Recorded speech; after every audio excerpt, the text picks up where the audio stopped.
Other people's things are not your own. Such a concept is obviously flawed.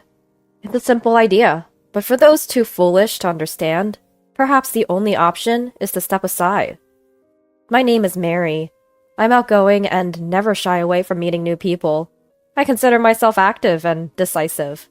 In other words, I'm fearless and sometimes act impulsively, which carries the risk of failure or loss. Fortunately, I've never experienced a major failure. On the contrary, this boldness has led me to new encounters and special experiences, often resulting in positive outcomes. When I was young, there was a large cherry tree in my family's yard that bloomed beautifully every year. In September of my first year in elementary school, the cherry tree, having bloomed in spring, now shed its colorful leaves. While I was cleaning up the leaves as instructed by my mom, a girl about my age approached and said, "That's a lot of leaves. Can I have some?" I quickly responded, "Sure, but in exchange, let's be friends." That was the start of a great friendship. Her name was Linda, a first grader like me, but in the class next door. From then on, through every class change in high school, Linda and I remained close, even attending the same middle school, high school, and eventually the same college. In middle school, I joined a cooking club called Cooking Act. Linda was surprised I didn't choose a sports club, but at that time, cooking was my trend. Inspired by a TV show, I found I quite enjoyed it. Every year, there was a cooking contest involving 4 school districts in the area, a competition of culinary ideas and skills, always a highly anticipated event. In this contest, I met a girl from a neighboring district in the same grade. The contest had 2 parts, a presentation of ideas and a technical segment where the dishes were actually prepared.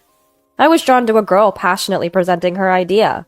I instinctively knew she would become my rival. I took a moment to talk to her. There was no hesitation or shyness, despite it being our first meeting.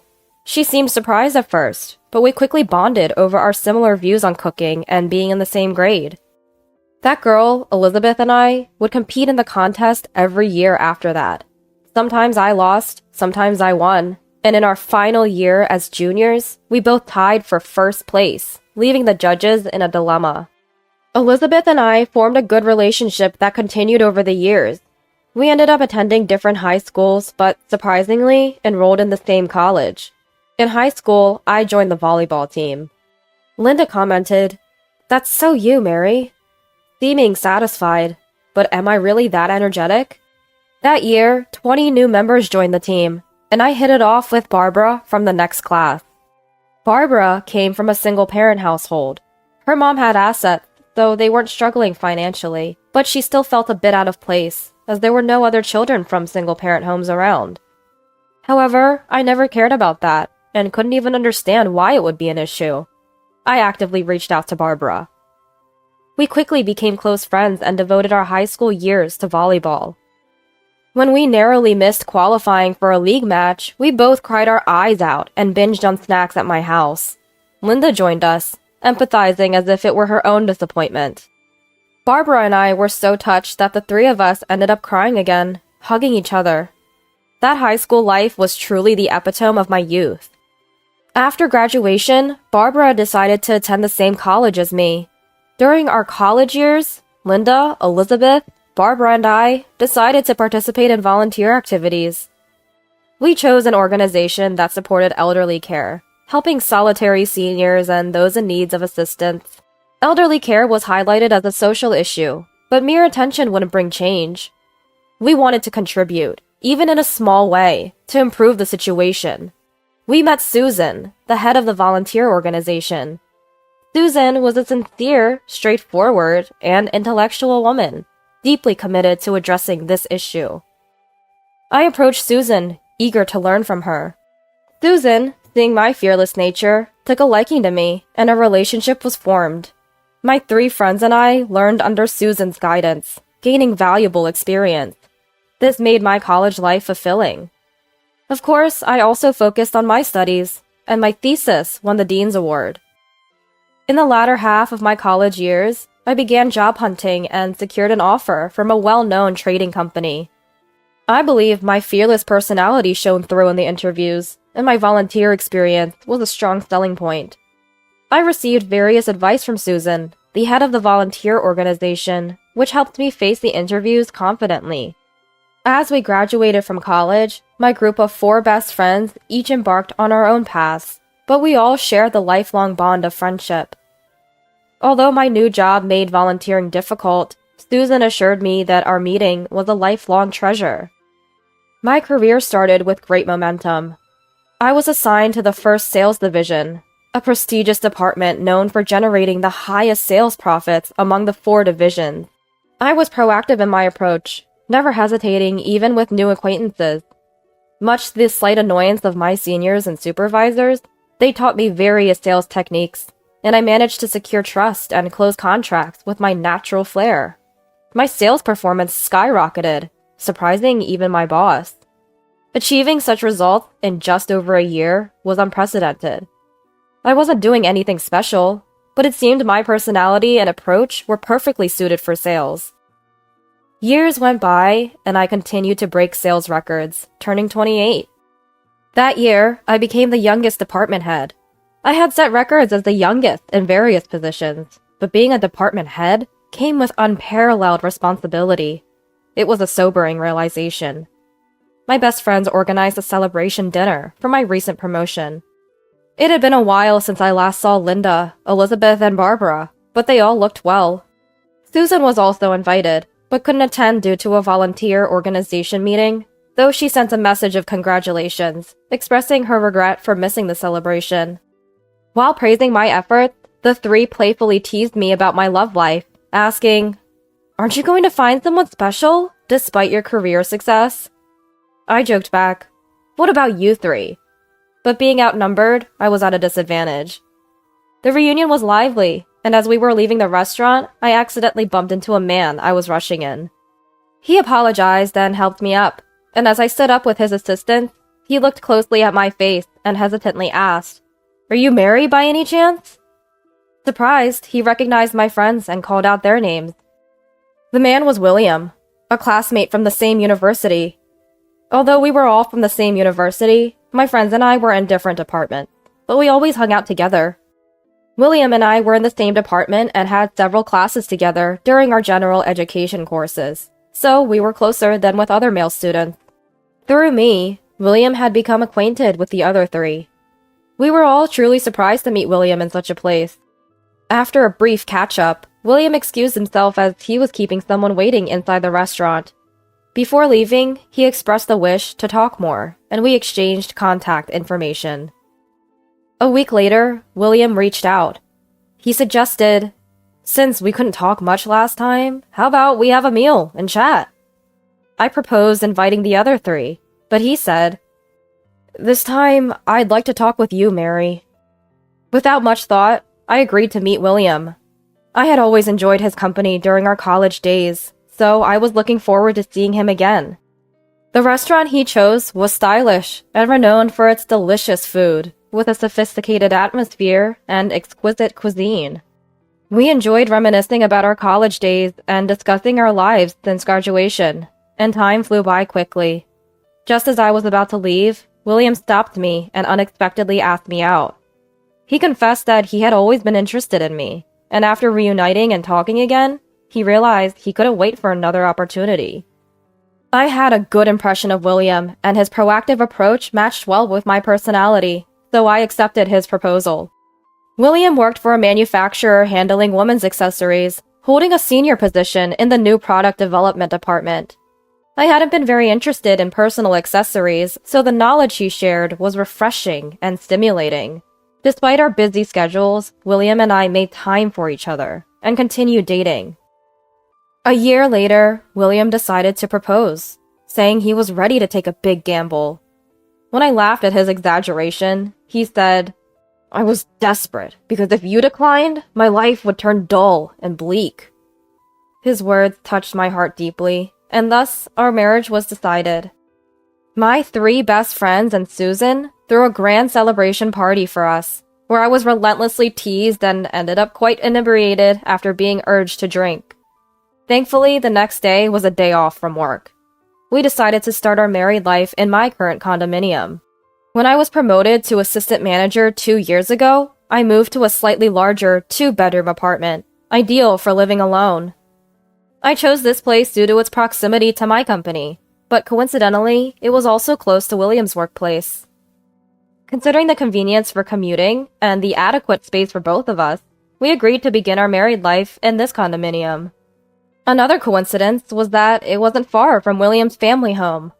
His father, Joseph, had passed away a few years earlier, and William had lived with his mother, Jessica, until our marriage. After becoming a widow, Jessica often visited our new home.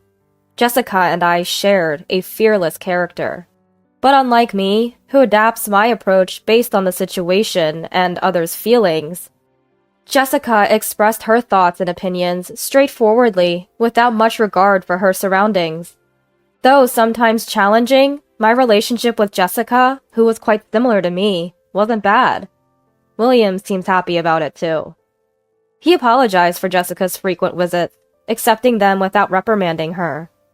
It seemed his affection for Jessica had grown, especially after his father's death. I could sense his deep feelings for her in his words. While I believed it's good to cherish one's parents, I couldn't help but worry if he might prioritize his mother over his wife. Jessica didn't seem to mind that I continued working after marriage. Probably because William had told her about my significant position and high income. My income is nearly double William's, due to the difference in our positions and the scale of our companies. However, William didn't seem to mind this at all. Many men might feel their pride wounded if their wives earn more, but William was different, even appearing pleased about it. However, the reason for his happiness, whether it's pride in his wife's success or simply being pleased about the high income, changes the context subtly. I sincerely hoped it was the former. A year into our marriage, Jessica's visits continue as usual. William suggests, "She probably comes so often because she's lonely," even hinting at the idea of living with her. Every time, I firmly tell him I'm not interested. But William doesn't hide his dissatisfaction. I had never considered living with Jessica, especially given her recent behavior and words. It was simply unacceptable. First came the incessant prodding about grandchildren. Since about 6 months into our marriage, the phrase, "No grandchildren yet?" has become increasingly frequent. Although William and I had agreed to wait a bit longer for children, Jessica persisted with her grandchild calls every time she visited. Just enduring her presence was hard enough, let alone living with her. Moreover, she began asking for financial assistance, claiming her pension wasn't enough, or she needed money for things she wanted to buy, or to help with renovations at her home. I suspect this started after I paid for a meal when the three of us went out, which William jokingly praised as befitting a high-income earner. Jessica's eyes seemed to light up when she heard this, or was it just my imagination? Her financial requests became increasingly extravagant. I initially agreed, not wanting to worsen our relationship, but this only made things worse.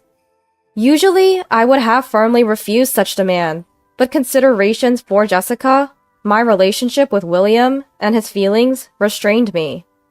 Jessica, on the other hand, made her demands without any such considerations. When I consulted William, he was of no help, suggesting that I, earning for Mom, could afford to give a little.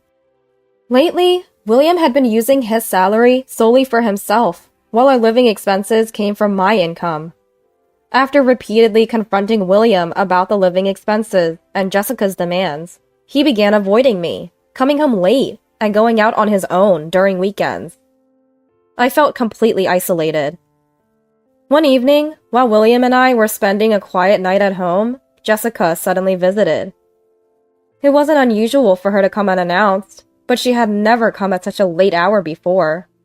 William, as if expecting her, immediately welcomed her inside. It seemed he knew about her visit. William and Jessica sat down in front of me, and William began speaking. "We've talked about this before, but Mom is lonely, living alone. I'm worried about her.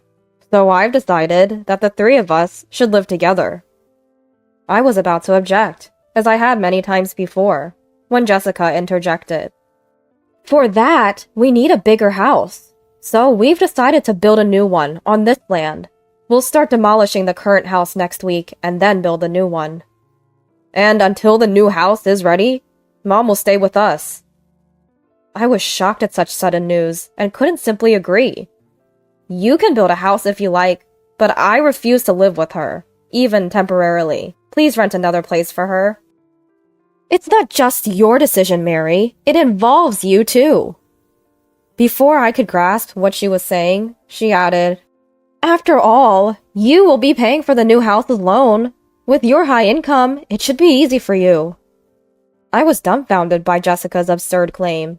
Why should I pay for such a loan? As I wondered about her lack of common sense, William said, That's right. With Mary's salary, it'll be easy. Please, do it for Mom. I realized there was another person lacking common sense. I raised my voice. That's absurd. I absolutely refuse. They accused me of being cold and stingy. William even went as far as to say, If you don't agree, I don't need you. Let's get divorced. And thrust out a filled-out divorce application at me. Since you earn but you don't support us, if you don't like it, it's divorce. Are you okay with that? He threatened. They left, telling me to cool off and think it over. William stayed at his mother's house that night. I was determined not to accept their demands, but I didn't know what to do. I couldn't find a way to make William and Jessica see reason. The next week, Jessica moved into our house as the demolition of her old house began. William greeted her with a big smile, pleased with the progress of their plan. Then, hearing Jessica demanding, The first loan payment is due soon, so transfer the money quickly, made me realize they were serious. I couldn't let things continue this way, being manipulated by the two of them. I turned to my 3 best friends for support, the only ones I could rely on. They were outraged upon hearing my story. They expressed disgust at William being a mama's boy, lacking common sense. Linda reached out that day to join us, and even Susan shook her head and sighed in disbelief. They all promised to support my decision, which was to sever ties with those two. I arranged with the condominium management company to immediately terminate the lease and issue eviction notices to William and Jessica. I submitted the divorce papers William had given me to the authorities, dissolving my marriage with him. I had already been suspecting William's behavior and had hired a detective agency to investigate. They found that William was involved in a suspicious relationship with a junior at his company. I sent William a notice of divorce and a demand for compensation due to his infidelity.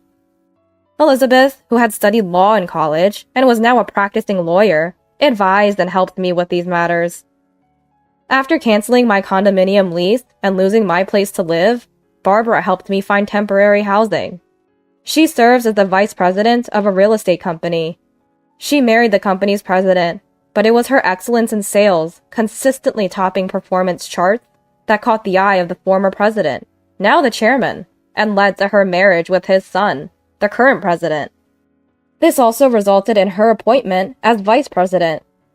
With a stable place to live, I decided to fight relentlessly against William and Jessica, who kept demanding loan payments and complaining about the divorce. They moved into a cheap apartment after being evicted, and soon faced financial strain, missing several loan payments and foolishly suing me. Elizabeth, representing me, decisively defeated their absurd lawsuit. Burdened with compensation for the divorce and lawsuit expenses, and continuing to default on the loan, they were in a desperate situation. But our retaliation didn't stop there. The final strike was delivered by Linda. After graduation, she blossomed her talent in designing women's accessories, a hobby of hers. She is now a well-known designer, recognized by those in the know. William's company, which dealt with women's accessories, had a contract with Linda and a deep relationship. Linda shared the details of William and Jessica's misconduct with the company's president, who was closely associated with her. The president and executive director, whose daughter was William's affair partner, were very close, and William's actions greatly angered them. He was sidelined at work and eventually resigned due to unbearable isolation. Now jobless, William faced the consequences of his actions. Time passed and a lot happened over this year.